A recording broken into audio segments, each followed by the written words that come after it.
Good morning. Happy Monday. How's everyone doing?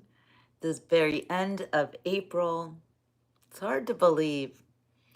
Time goes so quickly. I've spent a lot of my life researching this strange notion we call time. And I'm pretty sure that it isn't real. Anyway, we still have to operate on this strange space continuum that we live in. I'm going off on a tangent here. Anyway, I just saw that the White House had a press briefing. I did not see it. I came in at the very end and I thought, let's replay it. Let's watch it together. So, waiting for my audience to come on, and we will watch the press briefing. Caroline Levitt hosting, of course, and I believe Tom Homan will be talking. So let's find out what's happening in these United States from the most transparent administration ever. Now, I'm not saying that they're completely transparent because we still don't see any arrests in the Epstein case. Oh, Jim, you gonna see Donald in your town to celebrate whose 100th anniversary? You mean your town's 100th anniversary? Hi, Terry. Good morning, guys. Thank you for the like. Appreciate it always. Hi, Catherine. Good to see you. So, every Monday I get up with so much anticipation. I can't wait to see what is happening in the world because every day it's like a big surprise. Oh, 100-day anniversary. Okay, that makes sense. That's right, 100 days in office. And what a difference 100 days makes. So one of the news items I've been following myself lately is the fact that Walmart and Home Depot and other big box companies are getting very upset and nervous about these Chinese tariffs. And they start threatening, or I don't know if it's even a threat, I think it's actually happening, that their shelves are going to be empty soon. And you know what I say? I say hooray! I say hooray! Make America great again. It means get rid of Chinese influence in all of our products. I'm so sick of China. I'm so tired. Hi, Anna. I'm so tired of products that are made of dangerous chemicals by slaves, breaking all the time. Nothing is made with any integrity. I mean, when you use slave labor, you get what you deserve. And I'll say it again. All the people who are crying and complaining that, oh, prices are going to go up because all the things coming from China, we won't make them here. We can't do that here. No, y'all want slaves to make your goods and services. And slave labor doesn't work. And it means that your products are going to be substandard. Yeah, me too, Catherine. Sick of Americans being mad about this. Well, I would like to see the end of Walmart. I've read the history of the company Walmart, and boy, they were innovative. But what they did was they sold us out, and by us, I mean the United States citizens and consumers. We were sold to China. So the Chinese people who work in those factories are slaves, Anna. They just are. And if you don't accept that they're slaves, then you don't accept that there is slavery. And there are a lot of slaves in the world. A lot of slaves, you don't even know about it. In fact, it did come out in the past, with the past administration, that a lot of those missing children were showing up in factories, making things like American cereal, like Cheerios. Children working in factories are absolutely slaves. People who come to this country, the United States of America, and they have to pay their way and they have to pay for their existence. Those are slaves. There are slaves all over this country. There are slaves all over the world. But the Chinese people, that is one of the biggest slave states of all. And people forced to work for pennies, if even. Sometimes they have to pay their slave masters just to live.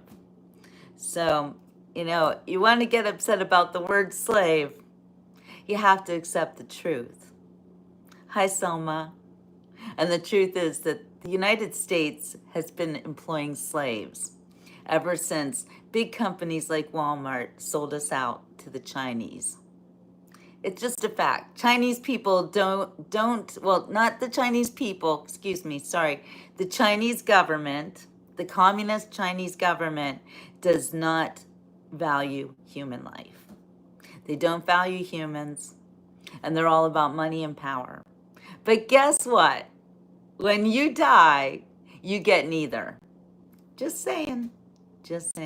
600,000 children still missing, says Terry.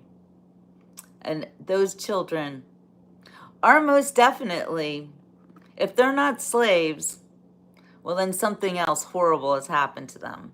There's nothing worse than to be an unwanted or a child on your own in this world. Well, Anis, I'm glad you've been to Shenzhen, and I'm sure you know everything. However, did you go into a factory? Did you go visit a factory where they're making things like iPhones, where the people are forced to work with dangerous chemicals? They have free education and free health care.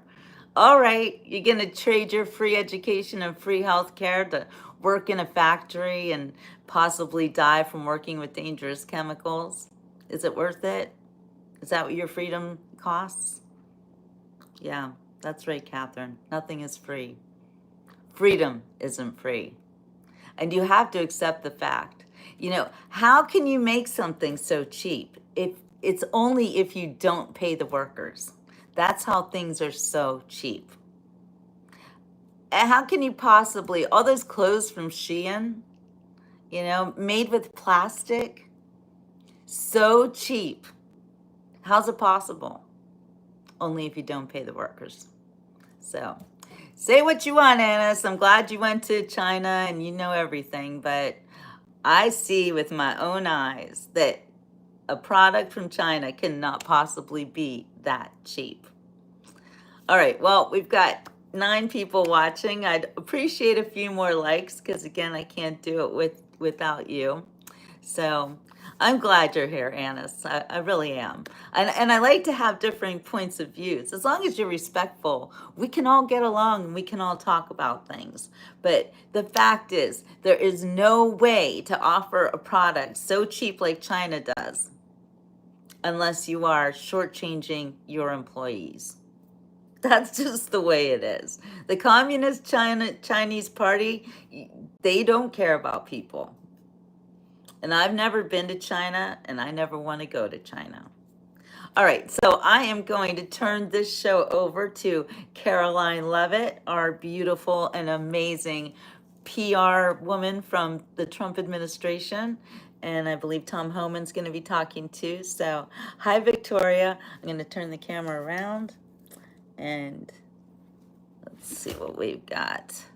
This just went live. This is Right Side Broadcasting. That has been seen around the world with Vladimir Zelensky and President Trump at the Vatican over the weekend as they were at Pope Francis's funeral. This photo just showing just the greatness of President Trump. We know he has the cards. We know he has, as he said, has the gold. If you watched a lot of or read a lot of his Truth Social posts referring to the negotiations.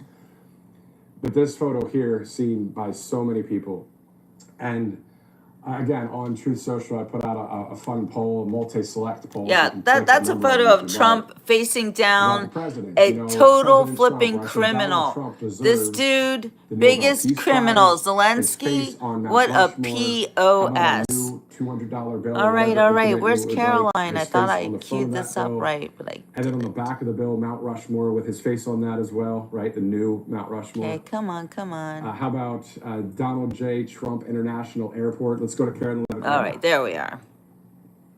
And historic of any administration in American history. President Trump has already delivered on hundreds of promises he made to the American people, and we will continue to talk about all of them throughout this week. Tomorrow, I will host a press briefing at this same time, bright and early again, to highlight the Trump administration's economic accomplishments with our Treasury Secretary, Scott Bessent. And tomorrow night, President Trump will travel to Michigan to discuss all that he has achieved on behalf of the American people. On Wednesday, the president will host an open press cabinet meeting where each cabinet member will discuss their success thus far and their plans for the future. Today, we kick off 100-day week with a focus on the president's historic effort to secure our southern border. Later this afternoon, President Trump will sign an executive order on law and order and another executive order on sanctuary cities. The first EO will strengthen and unleash America's law enforcement to pursue criminals and protect innocent citizens. The second EO is centered around protecting American communities from criminal aliens, and it will direct the Attorney General and Secretary of Homeland Security to publish a list of state and local jurisdictions that obstruct the enforcement of federal immigration laws. After these are signed, the president will have signed more than 140 executive orders already, rapidly approaching the total number signed by the Biden administration over the course of 4 years in office. Speaking of Joe Biden, it was his awful open border policies that recklessly allowed more than 10 million illegal aliens to invade the United States over the past 4 years. Innocent Americans like Laken Riley, Jocelyn Nungray, Rachel Morin, and so many others were viciously murdered at the hands of these illegal aliens as a result of Biden's dereliction of duty. That's why one of President Trump's central campaign promises was to secure the border and end this invasion. In just under 100 days, 99 now to be exact, the president has overwhelmingly delivered on that promise. America's borders are now secure because of President Trump. He has restored the rule of law, enforced our immigration laws, and defended America's sovereignty. The president immediately declared a national emergency on the southern border, deployed the U.S. military and Border Patrol to repel the invasion, and ended reckless catch-and-release policies. The results have been nothing short of extraordinary. Between President Trump's inauguration and April 1 of this month, only 9 illegal aliens were released into the United States, a staggering 99.99% decrease from the more than 184,000 illegal aliens who were released into the country under Biden during the same period last year. The number of unaccompanied illegal alien children arriving at the border has also hit a record low. Total attempted illegal crossings at the southwest border hit a record low in February, only to fall to another new record low again last month in March. Just listen to these incredible numbers. In March 2024, under Joe Biden, Border Patrol encountered approximately 140,000 illegal aliens at the southwest border. 1 year later, in March 2025, under President Trump, Border Patrol encountered just over 7,000 illegal aliens at the southwest border. That's another 95% decrease from the prior year. The first piece of legislation President Trump signed into law was the Laken Riley Act, which requires illegal aliens arrested or charged with theft or violence to be detained. President Trump also reestablished the successful Remain in Mexico policy from his first term to ensure that aliens who arrive at our southern border and claim asylum are returned to Mexico to await their hearings instead of being allowed into our country while they wait. The president has also restarted construction of his signature advanced border wall. More than 85 miles of new border barrier are already in various stages of construction and planning. And Border Patrol, in collaboration with the Department of Defense and the great state of Texas, have deployed 75 additional miles of temporary barriers across the southern border. The Trump administration, as you know, has also ended the disastrous CBP-1 app, which Joe Biden exploited to facilitate the migration of nearly 1 million illegal aliens into the country. The Department of Homeland Security has relaunched this as the CBP Home app to provide illegal aliens in the U.S. a straightforward way to declare their intent to voluntarily depart. For years, Joe Biden's weakness in open border policies allowed vicious cartels to functionally control through a campaign of terror, rape, and brutal force nearly all illegal traffic across the southern border. President Trump has put a stop to this in record time. He designated these heinous cartels as foreign terrorist organizations and invoked the Alien Enemies Act to immediately apprehend, detain, and remove these massive threats who have flooded our country with deadly drugs, violent criminals, and vicious gangs. The Trump administration is working 24/7 to successfully arrest and deport these illegal criminals and foreign terrorists from our communities. We are in the beginning stages of carrying out the largest deportation campaign in American history. Over this past weekend, it was announced that through Operation Tidal Wave, a joint effort between ICE Miami and Florida law enforcement agencies, nearly 800 illegal aliens were arrested during the first 4 days alone. Among those arrested were a Colombian murderer, alleged MS-13 and 18th Street gang members, and a Russian with a red notice for manslaughter. And on the other side of the country, in the early Sunday morning hours, DOJ and DHS together launched a joint raid of an illegal alien underground nightclub used by Tren de Aragua in Colorado Springs, Colorado. DHS took more than 100 illegal aliens into custody, and many drugs and weapons were also seized. Operation Tidal Wave is a preview of what is to come around this country. Large-scale operations that employ our state and local enforcement partners to get criminal illegal aliens off our streets. As always, President Trump and our entire administration are grateful for the courageous law enforcement officers who are putting their lives on the line every single day to protect their fellow Americans and to keep our country safe. After 4 years of being vilified and hamstrung by the Biden administration, heroic ICE and CBP officers finally have a president who has their backs and is allowing them to do the jobs they signed up to do. There's no person who can attest to that more than our incredible border czar here at the White House, Tom Homan, who has dedicated his professional career to protecting our country and enforcing the law. I will let Tom deliver some short remarks, and then we'll open it up for questions today. Thanks for being here, Tom. Thank you. Just a few things. Look, I started in the Border Patrol in 1984. I've been at this for over 40 years. I worked for 6 presidents, starting with Ronald Reagan. Every president I ever worked for took border security seriously, because you can't have national security if you don't have strong border security. We got to know who's coming in, what's coming in, where's coming in, why it's coming in, right? Even President Obama and President Clinton took some steps to secure the border because they understood national security was important. Joe Biden was the first president in the history of this nation who came into office and unsecured the border on purpose. That's just a fact. We handed the Biden administration, after President Trump's first administration, we handed the Biden administration the most secure border in my lifetime, and he unsecured it on purpose. Now, President Trump and this administration here, their success is unprecedented. We beat Trump's first administration on border success. Border numbers are historic low. Today, as I'm standing here, we have the most secure border in the history of this nation, and the numbers prove it. President Trump's policies are saving lives every day. There's been studies done that says 31% of women that make that journey through use of cartels get sexually assaulted. When President Trump has illegal immigration down 96%, when 96% less people are coming, how many women aren't being sexually assaulted by the cartels? How many children aren't dying making that journey?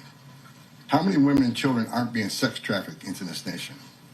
How many known suspected terrorists aren't making it into this country? How many pounds of fentanyl isn't getting into this country to kill young Americans? How many women and children aren't sex trafficked?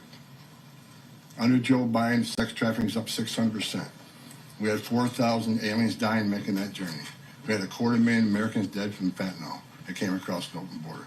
President Trump's policy saves lives every day. Even the border wall saves lives. If people want to hate on the border wall, every place a border barrier has been built, illegal migration's declined, illegal drug flows declined. But you know what no one talks about?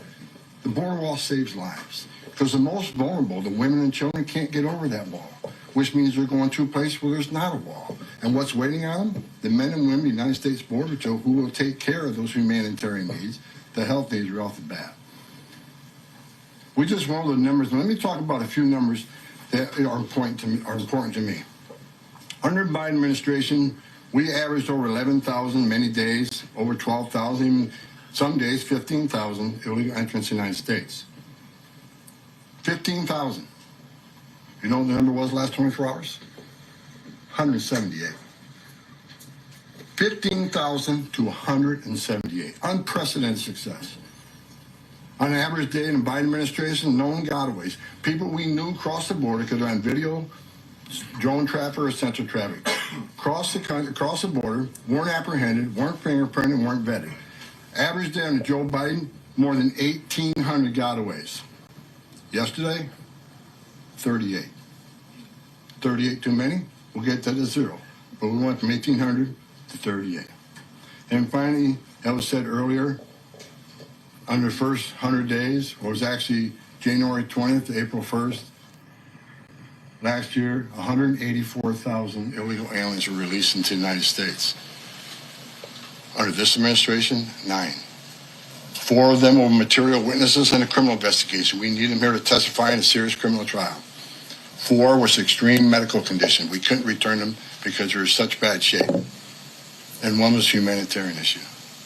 This is unprecedented success.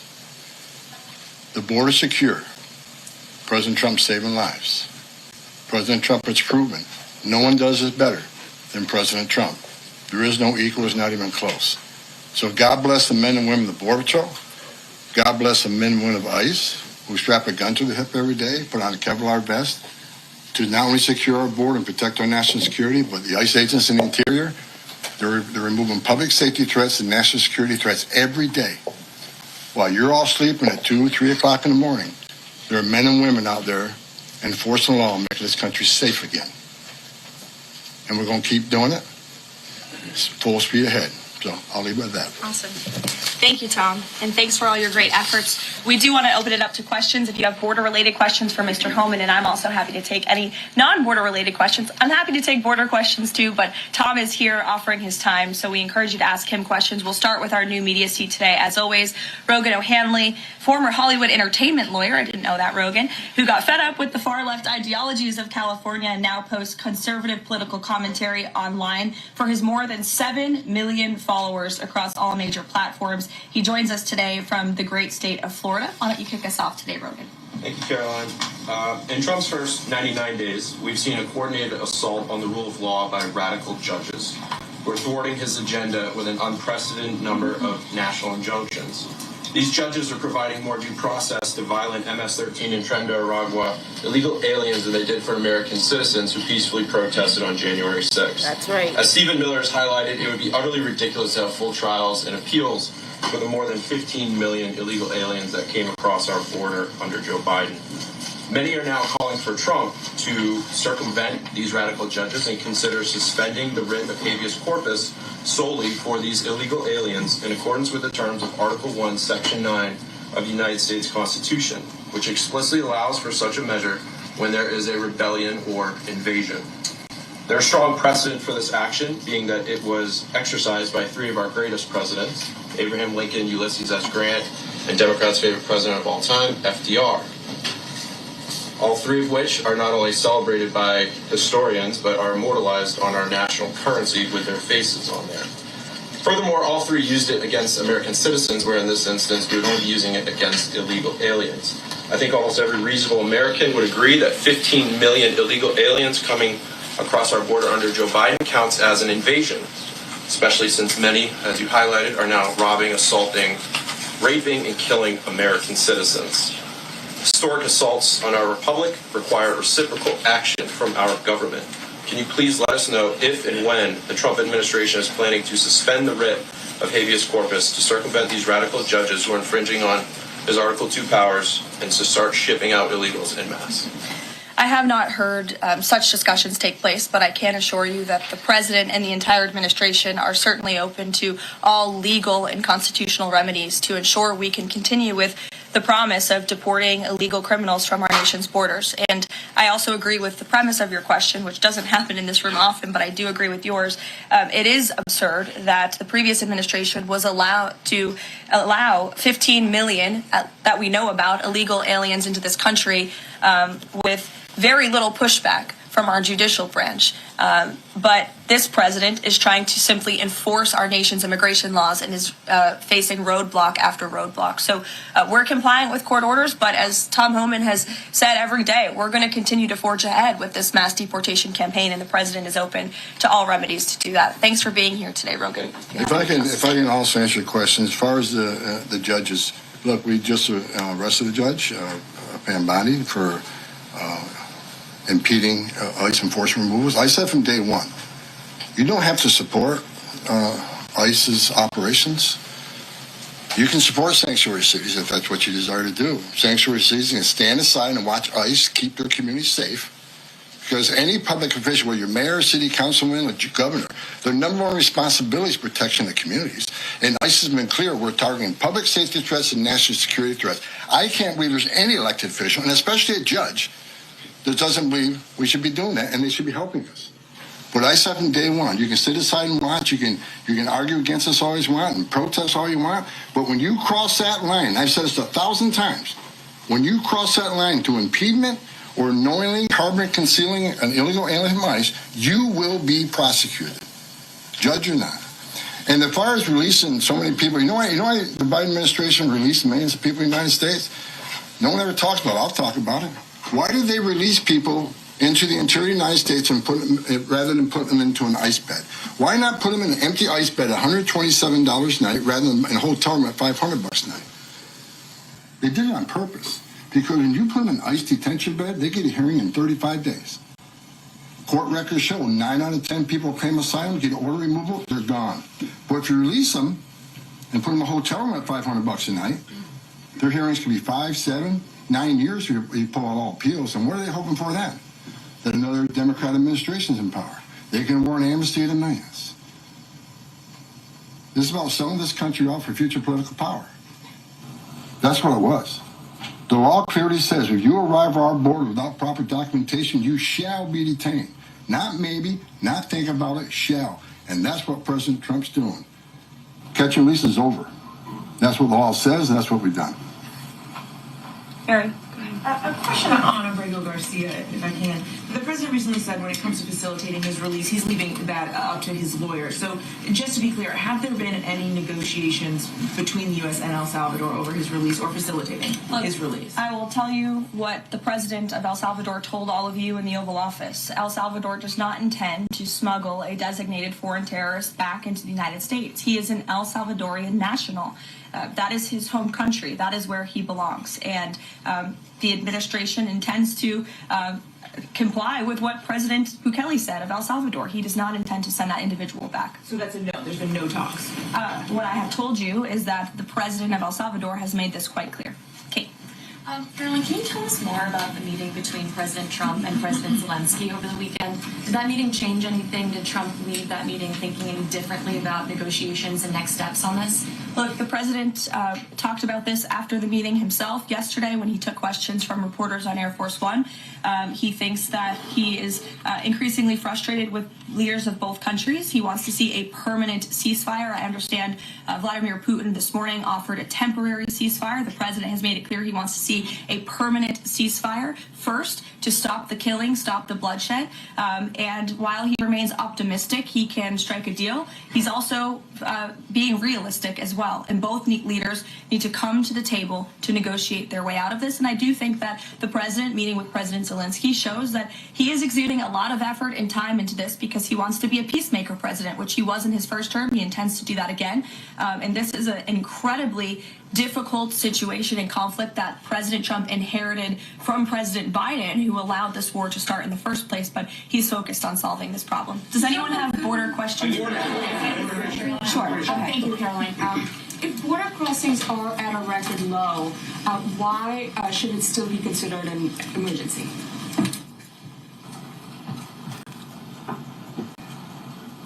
It's because of Because they're here. The last administration. Oh my God. We got to ensure Stupid that not 1 ounce of question. fentanyl comes across the border to kill Americans. The president has declared the cartels in Mexico with terrorist organizations, along with MS-13 TDA. They killed more Americans than every terrorist organization in the world combined. It's an emergency till we shut it down. It's an emergency till the cartels are wiped off the face of this earth. That's right. President Trump's committed to saving every life. Now, I Thank just you. mentioned gotaways 38 yesterday. Who are the gotaways? Where do they come from? We had over 2 million gotaways under Joe Biden's administration. Why did 2 million people pay more to get away? Under the Biden administration, you pay a cartel this amount of money to cross the border. Cartel job ends at the border. Just turn yourself in a green uniform. Get released in 24 hours. Get a free airline ticket to the city of your choice. Get a free hotel room. Get 3 meals a day. Get free medical care. Get work authorization in 90, 120 days, which is the real reason they came here. Why did 2 million people pay more to get away? Because they didn't want to be vetted. They didn't want to be fingerprinted. We've arrested over 400 people on the terrorist watch list coming across the southern border in 4 years. How many of the 2 million came from countries sponsoring terror? You think it's zero? Then you're ignorant. This is the biggest national security failure this country's ever seen. This is the border emergency until we end it, end all of it. We're making good strides, but right now it's still an emergency until we shut it down. This is serious. This is a question That's for right. Mr. Homan. Late last week, there were 3 U.S. citizen children who were removed with their mothers who were in the United States illegally. There have been a federal judge in Louisiana who was appointed by President Trump said that he was concerned that there was, quote, no meaningful process. Are you concerned that due process, at least for the U.S. citizen children, is being clouded and that the speed at which the enforcement is being done could lead to errors, as was the case in the Kilmar-Abreu-Garcia case?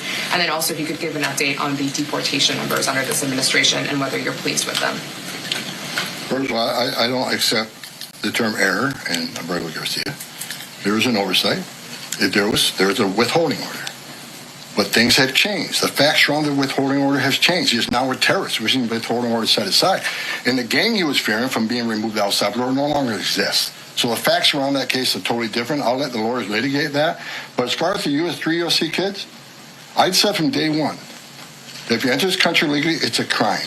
If you remain in this country legally and you ignore a judge's order about deporting, if you choose to have a U.S. citizen child, knowing you're in this country legally, you put yourself in that position. That's right. You put your family in that position.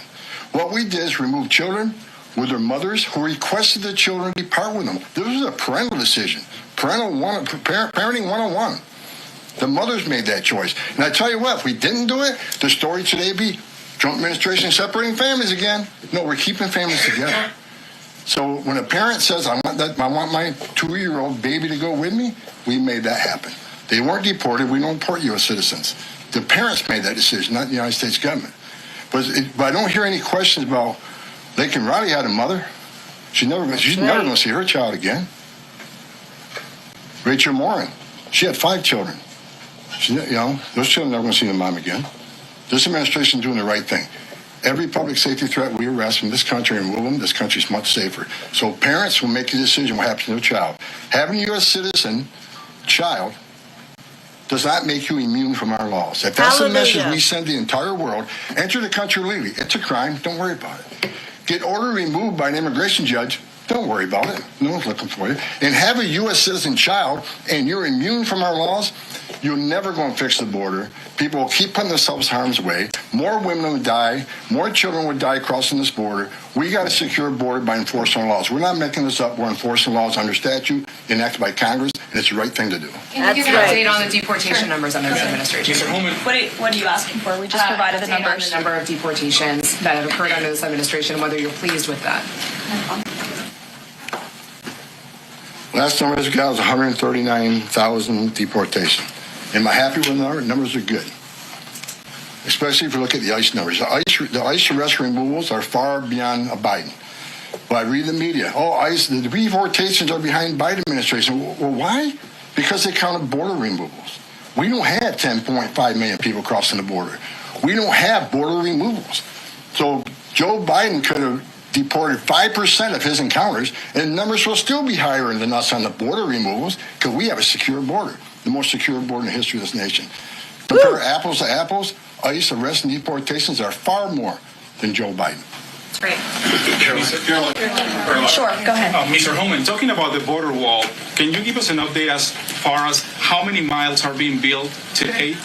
And is Mexico paying for it, as the president said they were going to? Oh, shut up. Well, first of all, I'll answer that question because I already answered it in my opening remarks. To date, since January 1st, there's been more than 85 miles of new border wall construction in various stages of that construction and planning. The president has made it clear to Congress that we want to see more funding for not just border wall construction, but also to support our ICE agents and our Border Patrol agents who are on the ground facilitating with this mass deportation effort. So he's clear that Mexico is not going to pay for it? Is that what you're saying? Let's address that. Trump said Mexico won't pay for the wall. They have in a roundabout way, have they not? Putting 10,000 military on the northern and southern border, taking the action they did remain in Mexico. They didn't have to do that. They're doing it. Putting military on the southern border. Have moved illegal immigration to a record low. We're saving millions of dollars every day on detention, transportation, removal proceedings. We've more than made up for the cost of that wall. There we go. Because of the actions of Mexico. So is Mexico helping build that wall? Yeah, because we're saving so much money, millions of dollars a day, that we can afford to build that wall. So actually, yes, they're helping to build the wall. Woohoo! John, Thanks a lot, Great Caroline. answer. Mr. Homan, a question for you. You're the border czar. Can you give an estimate as to how many individuals are in the United States illegally? That's number one. And I'm sure you're very familiar with that number and estimate. And the second question is, I have a list that the White House put out of individuals, 100 ICE arrests since the beginning of the president's term, and the people are arrested for various very serious crimes: first-degree murder, convicted of rape, convicted of murder and aggravated burglary, sexual assault of a child. How many of the individuals that are in the United States illegally are people like this, really bad people? Well, first of all, how many illegal aliens I think in the United States? At least 20 million. 20 million. So where'd you come up with that number? We've been speaking about 12 million for 20 years. Yeah. We know we got 10.5 that we know of came to the border. How many don't we know of? I talked about known gotaways at 2 million. How many unknown gotaways we have? Like between the Big Bend sector in Texas, where there's no technology, how many 1,000 people they get across through there? We wouldn't know. We would know now. But, you know, so I would venture over 20 million. But your question is, last count, last I looked, there was about 700,000 illegal aliens with criminal charges walking the streets of this country. 700,000. And that's what we're looking for now. That's what we're prioritizing. Them and national security threats. we'll go to the back row. Thanks, Caroline. Yes. For Mr. Homan, I'm Taylor with Spectrum News. We have a station up in Rochester, New York. It was reported you're visiting there tomorrow. Can you talk a bit about the purpose of your trip? I know the Trump administration is suing the city over its sanctuary city policies, how the executive order Caroline alluded to ties into it, and what your message is for communities and community leaders who say, we're able to establish our own rules here. We're worried about this input from the federal level. Can you talk a bit about that? Well, same thing I talked about earlier. I don't think any elected mayor, any elected governor should want public safety threats, those illegally in the United States, public safety threats, walking through the community. And what happened in Rochester, HSI agent called for emergency assistance. Officers of Rochester PD responded to a call from emergency assistance from a federal law enforcement from a federal law enforcement officer. They responded. Then they got disciplined. I don't think anybody can come up with one instance where an ICE agent, a Border Patrol agent, didn't respond to an emergency call from assistance from any law enforcement agency. Cops need to help cops, especially in an emergency situation. But they got disciplined. And I met those officers down in Nashville soon after that. I think it was a couple of days after it. And I told them I stand with them. They did the right thing. Law enforcement responding to emergency assistance from law enforcement. So I'm going up there to support the men and women of law enforcement, the men and women who carry that badge and gun every day. They're working the streets at 2 a.m. while we're all sleeping. I'm going to give my support, and they just announced a lawsuit, and that's one of many. Sanctuary City is going to be suing this administration for flouting immigration law. I mean, the law's clear, and they're violating it, and this administration is going to take actions. I'm going up there to show my support of men and women of law enforcement. I started as a cop. And the community, I'm showing support for them. Because the community wants their police officers to be officers too. The communities don't want public safety threats walking around their communities either. And that's what it's all about, and that's why I'm going. Mr. Homan, how close close are you to housing migrants at U.S. DoD facilities like Fort Bliss in Texas? Well, we're already housing at Guantanamo. Fort Bliss is being ramped up, so in the very near future. I don't have a timetable because things need to be done, construction needs to be done. We'll make sure the facilities are ready to accept. We'll make sure the facilities are able to care for the people. They're going to be detained, so I don't know the timeline right now. It changes every day because of various issues, but we're working on it. Are you intending to hold families there, including families with American citizen children? Family residential centers are for families. They're not jails, they're open-air campus built for families, which means they have child psychologists, they have pediatricians. And why family residential centers? Because we want to make sure that child is with a parent. Unlike the last administration who stopped DNA testing, who many investigations of children being smuggled in the country with someone that wasn't related to them claiming to be a parent. So we're going to make sure children are with parents. We're going to make sure that's actually a family and that child ain't being trafficked. That's the main reason. So it's all about human trafficking. On sanctuary cities, is the administration planning to pursue any more investigations or prosecutions like was done against the judge in Wisconsin against local officials? Well, we'd have to defer you to the Department of Justice, obviously, for specific prosecutions or cases against individuals. But as I said in my remarks, the executive order the president will sign later this afternoon does direct the Attorney General and also Kristi Noem, our great Secretary of Homeland Security, to provide a list of sanctuary cities in which local officials are not complying with this federal order and are not complying with federal immigration laws. It's quite simple. Obey the law, respect the law, and don't obstruct federal immigration officials and law enforcement officials when they are simply trying to remove public safety threats from our nation's communities. The American public don't want illegal alien criminals in their communities. They made that quite clear on November 5th, and this administration is determined to enforce our nation's immigration laws, and we're happy to provide the text of that executive order, and as I said, the president will be signing it later this afternoon. Sure.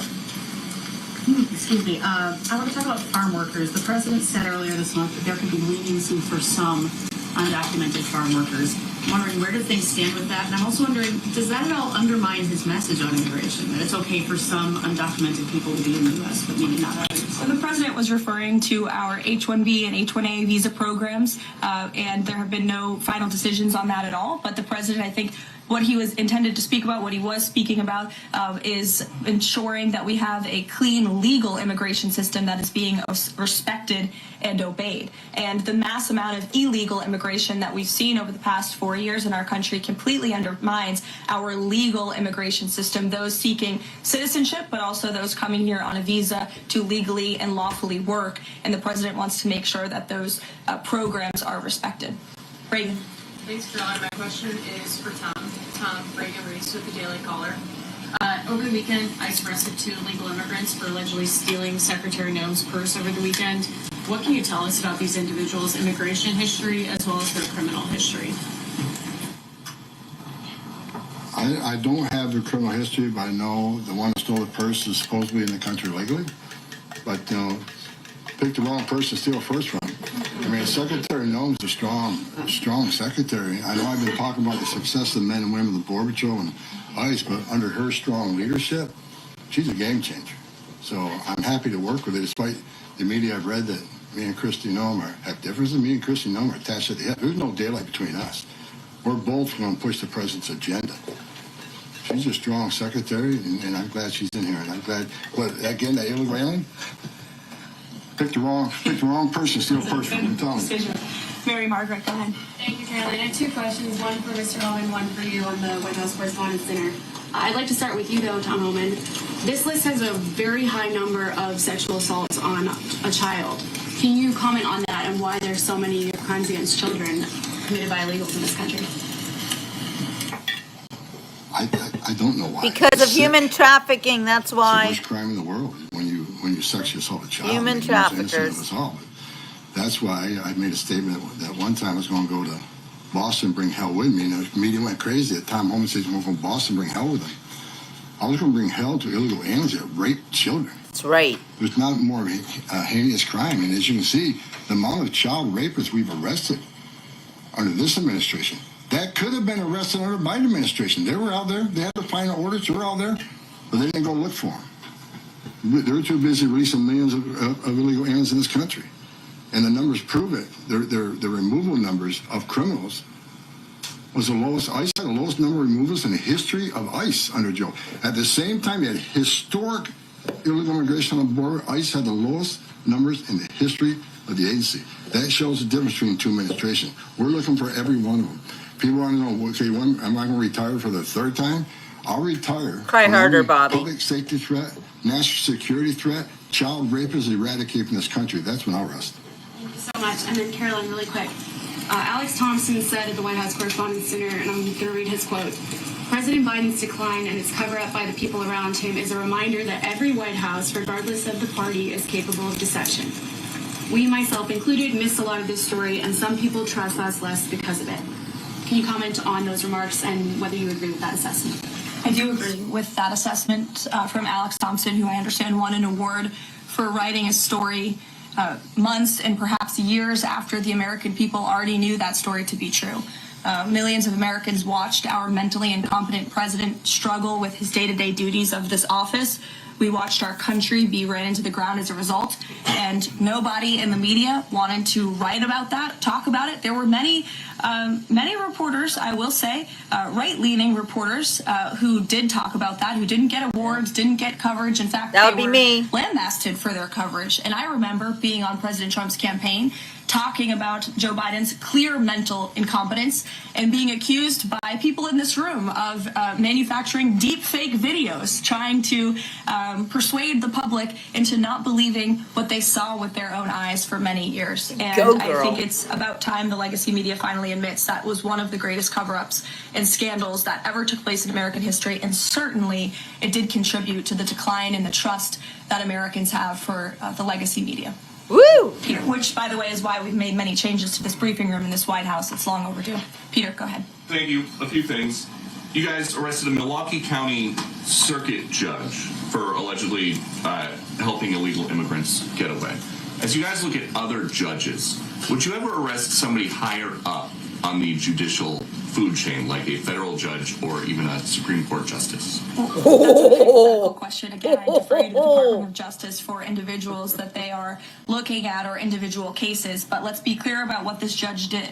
She obstructed federal law enforcement who were looking for an illegal alien in her courthouse. She showed that illegal alien the door to evade law enforcement officials. That is a clear-cut case of obstruction. You don't have to be a lawyer to understand that. And so anyone who is breaking the law or obstructing federal law enforcement officials from doing their jobs is putting themselves at risk of being prosecuted. Absolutely. You guys have at least 18 written trade proposals. We still don't know who they are from or what they contain. What is the holdup with that? There's no holdup. We're working around the clock. The trade team is working all day. I was on the phone late last night with Secretary Lutnick. I was on the phone this weekend as well with Secretary Bessent. I mean, the entire team is working 24/7 to get these trade deals done. And I think you'll be hearing more about them this week. I don't want to get ahead of the trade team or the president in announcing potential deals, but certainly I can assure the American public that this administration is full speed ahead in cutting good and fair trade deals on behalf of the American worker. And one more. After the president's Truth Social post, the Browns finally took Shadur Sanders. Does the president think he deserves credit for Sanders getting picked? And does he think going to the Browns is better than being undrafted? Hey, all I will say is the president put out a statement, and a few rounds later he was drafted. So I think the facts speak for themselves on that one, Peter. We'll go to the back row in the middle, to the blonde. Yes. Hello. President Trump has said that Secretary Hegseth will get it together. Does he think that Hegseth doesn't have it together right now? Look, the president has made his position on Secretary Hegseth quite clear. He absolutely has confidence in the secretary's ability to lead the Pentagon. It's why he nominated him for this position. It's why the Senate voted to confirm him in this position. And look at the success that DOD has had thus far. Their successful operation against the Houthi terrorists in the Middle East. You look at the recruitment and retention levels for all branches of our armed forces are on the incline, which is exactly what this president intended to do. Secretary Secretary Hegseth has completely wiped out DEI from the Pentagon as well. And so he's going to remain focused on standing up for our war fighters, on implementing President Trump's peace through strength foreign policy agenda abroad, and the president supports him in his role. Sure. Many are wondering how these 10 or 20 million people are working. Is there some efforts to clamp down on employment? Because they're working somewhere to keep staying here. The number of worksite enforcement actions have tripled this year, and it's going to triple again. Because in sanctuary jurisdictions especially, if we can't arrest a bad guy in the safety and security of a county jail, they're going to release him into the community. That means we go into the community. If we can't arrest them in the community, we'll arrest them at their work site. We got to do what we got to do to arrest public safety threats. There's no sanctuary for public safety threats in this country. So work site enforcement is going to increase even more than it already has. And another reason for work site, the last administration stopped work sites. Where's the number one place we find victims of trafficking? Victims of forced labor trafficking in work sites. Bingo. So not only are we going to enforce law on work sites, we're going to save victims of trafficking. That's another reason we've increased worksite enforcement. Awesome.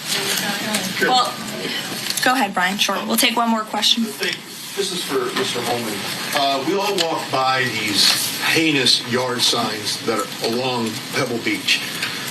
What is some of the feedback that your ICE agents are getting in the field from the community as they remove these individuals from their families, their neighborhood, their schools, or all the places in their community?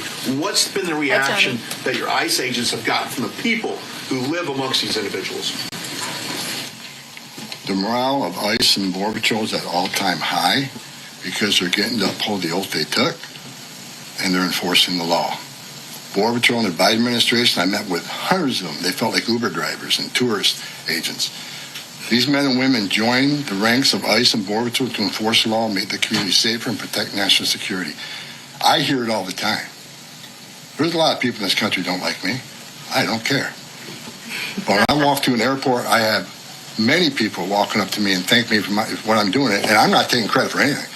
The success of the border and immigration enforcement is President Trump and the men and women wearing that uniform.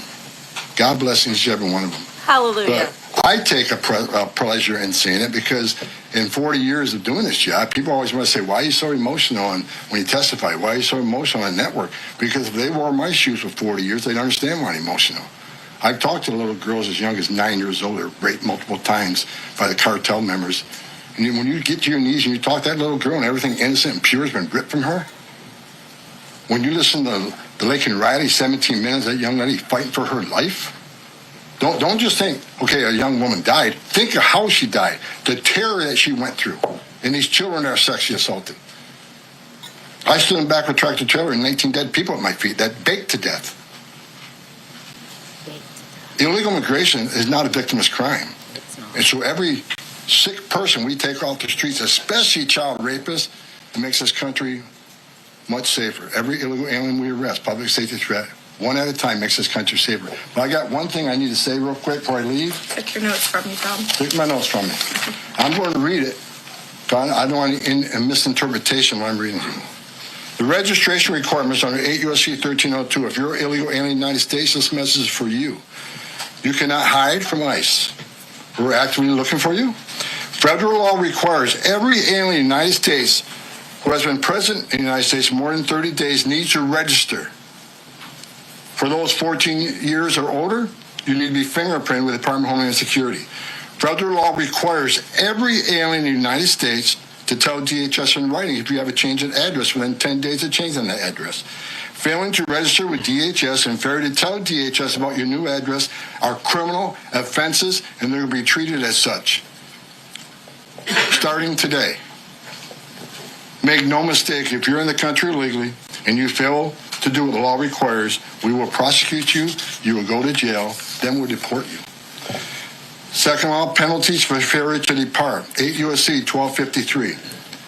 If you're an alien inside the United States who has a final order, this message is for you. If you have a final order, the Trump administration is committed to enforcing our immigration laws, especially for those aliens who have received final orders of deportation. There are currently around 1.4 million illegal aliens who've been ordered removed but remain here in violation of the law.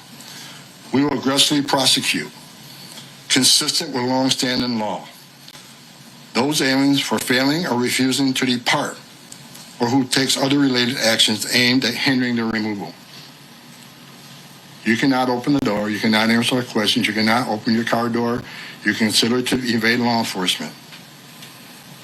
If you fail to leave the United States after receiving a removal order, we can and will issue monetary fines up to $998 a day. Evading your arrest, knowing you have a final order or removal, is a criminal offense. We will prosecute, then we'll deport you. Get your affairs in order. If you're in the country illegally, work with ICE, go to CBP 1 home app, and leave on your own. Because we have to find you, deport you, and prosecute you. You'll have a bar placed on you, and you won't come back to this country. You won't be able to come back on a visitor's visa, a tourist visa. If you have U.S. citizen child, can't petition for you. If you're in this country, well, you get your affairs in order and work with us and get yourself removed from this country. That's what law requires, and we're going to enforce that law. Awesome. Thank you so much, Tom. You can get back to work now. Look, he's Try already harder, leaving. Dan. He's got a lot to do, a lot of illegal immigrants to deport. But thanks, everyone, for joining us bright and early this morning. As I said at the top, we will do this again tomorrow to talk about the economy, which is another promise made and kept by the president. And I'll be joined by the Secretary of Treasury, Scott Bessent, 8:30 tomorrow morning. Today, the president is welcoming the Super Bowl champions, Philadelphia Eagles. If we have any Philly fans, that will be at 4 o'clock. And then the president will sign those executive orders I spoke of and a few others at 5 p.m. So we'll see you all later. Have a great day. All right. And I'm back. So that was an amazing press conference. And it is very evident and clear to me that the Trump administration is laser focused on really making America not just great again, but safe again.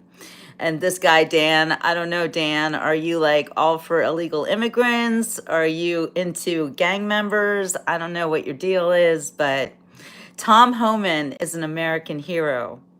And when you hear him speak with so much emotion because of the things that he has seen on the border, then I don't know how someone like Dan even holds his head up. It's sad. But yes, Catherine, it is so refreshing to have a working administration.